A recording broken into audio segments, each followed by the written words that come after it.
बस ये काम खत्म कर लूं, फिर फौरन नाश्ता बना देती हूँ आपका। तब तक क्या मैं भूख से मर जाऊं? अरे अम्मी थोड़ा सब्र करें, एक तरफ टेंडर है और एक तरफ औजान का इफ्तिताह, कसम से हलकान हो गए हैं।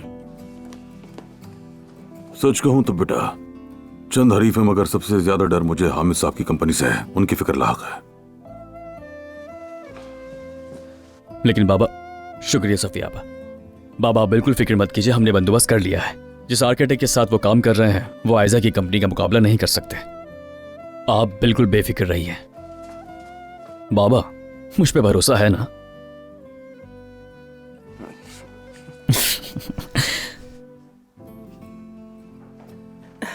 जी कहिए। सफिया तुम देख रही हो ना, मैं कहती हूँ अपनी सेहत का ख्याल रखो, और ये है कि अभी काम की फिक्र में डूबे हुए हैं।